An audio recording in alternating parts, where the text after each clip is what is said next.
there, my name's Michelle. Welcome to my homeschool. I just want to make a short video today about some really great advice that I got. So how I kind of came about it was there was a homeschool father on online. Shout out to you, homeschool daddies. And he had made a video basically talking about 6 tasks us as homeschoolers need to be trying to fulfill. And all 6 parts of his advice are great bits of advice. But you know, sometimes when it's not that you're not even doing the things that the person's saying, but it's just the way that they packaged it and delivered it to you, it impacts you in a certain way. And it makes you think to yourself, do you know what? I'm doing a lot of this already, but I'm going to do it a bit more boldly now. And I'm going to roll the clip so you can hear what he said. And yeah, you see if it has the same impact on you. And then I'll meet you on the other side. Revolutionary Love, this is Bob, the Dr. Brother Samori Kamara, coming at you with 6 tasks that we have as homeschooling parents, right? So number 1 is vision. Number 1 is the why. You know, we have to understand why we are homeschooling our children. Why do we take them out of the public school system if we had them there? You know, why we decided to take responsibility of our children's education, right? Some of us want our children to just be smart in a very Eurocentric kind of way. Some of us want our children to do well on standardized tests, and that's fine, right? But some of us want our children to be revolutionaries. Some of us want our children to be those kind of Africans that we need to solve the kind of problems that we have. Some of us want our children to be entrepreneurs, to be builders. And if that is the case, we must make sure that that is the case in our homeschooling environment, right?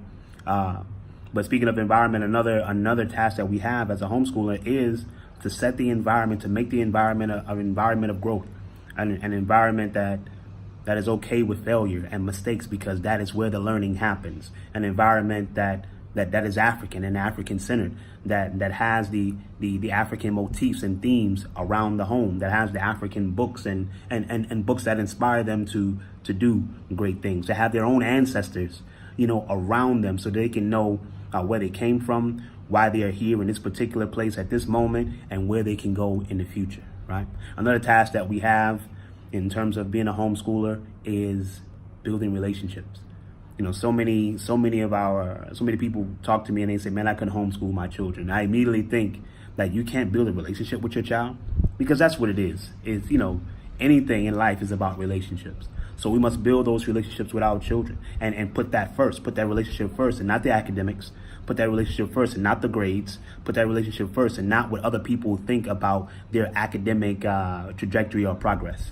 Put the relationship first, because that they're always going to be your child, right? You're not going to be homeschooling forever, but they're always going to be, you know, your seed. And so we have to understand that and make sure that we build the relationships that's for the future. Build the relationships based on love, right? Another thing that we have to have as homeschoolers is that we must conduct the homeschooling in a way that's conducive to, again, our why, right? For me, I think that I probably need to spend about 50% of our homeschooling time with my daughter in her genius area, in the place where she is strongest, right? And, you know, spend the 30% on her other purposes and 20% on the things that make every child, you know, a well-rounded student, right? But we need to stay in her purpose, and she needs more time there. And that's how I'm going to be conducting my homeschool from now on. Also, a task that we have is that we must read and react. We must see what's going on in our schools, in our homeschooling environment, and be flexible. Your children are going to make you flexible anyway, but we got to make sure that we're flexible. We got to see, okay, this curriculum is working, or this curriculum is not working, and we have to move to better the situation for our children, right? So we have to be always reflective, and that's the last one. Be reflective. Learn from what's going well. Learn from other people. Learn from your own experience, and give your children the kind of education that they deserve. I ask people a lot to think about your favorite teacher in school.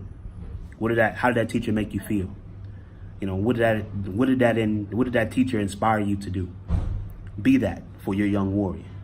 So those are just some of the 6 tasks that we have as homeschoolers. We want to really set that vision. We want to build those relationships. We want to make sure the environment is right, conduct our homeschooling in a way that does not bring the public school system into our home. We want to be flexible, and we want to learn and reflect and build those warrior scholars that we need. Revolutionary love. So I don't know if that had the same impact on you, but what he said about, spending 50% of your time in your child's genius area was the thing that really impacted me, alongside what he said about the relationship, because he's right, it is all about relationship. And I've been saying for a while now that in terms of homeschooling, that it's whatever works. So there isn't, in exactly the same way, there's not one way to parent. Everyone has their different styles and their different methods and their different way, and it fits what's unique about them and their families and their children. It's the same with homeschooling. There isn't one way, and children are ready for things at all different times. Some children are ready to read at 3 and some aren't ready to read until they're 10. Discovering what your child's genius area is, or areas, because sometimes they could be interested in a plethora of different things, and trying to discover what that is and let them spend more time there, I think is, when I got this video a few months back, was the thing that has really changed my thinking and direction in how I'm approaching homeschooling. So from listening to my daughter, she tells me her genius areas, if you like, are maths, are art, are music. So in everything that we do, we try and weave those things in. So in all of the other areas. So she's still spending most of the time in the things that she's passionate about. But she's young. So I also realized that going forward, that could change. And, and I'm prepared to hopefully be fluid enough to move with the tide and recognize when it's changing. And as she grows and matures, she may put down things.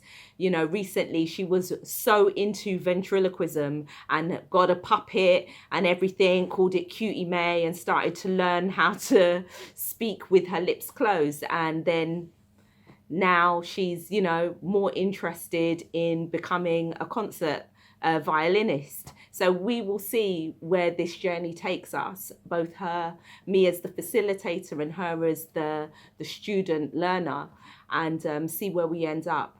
So I'm going to share the link to the Homeschool Daddies video below, so you can see the whole thing, because it is definitely worth having a listen to what he has to say. I'm sure a lot of us will share his sentiments. Who doesn't love a good sound advice? And so other than that, thanks for tuning in. This was just a short video. I've got my little 1-year-old here as well, and she's falling off my lap, so I'm going to wrap it up. But yeah, thanks for watching, thanks for tuning in, and I'll see you in another video. Have a blessed day.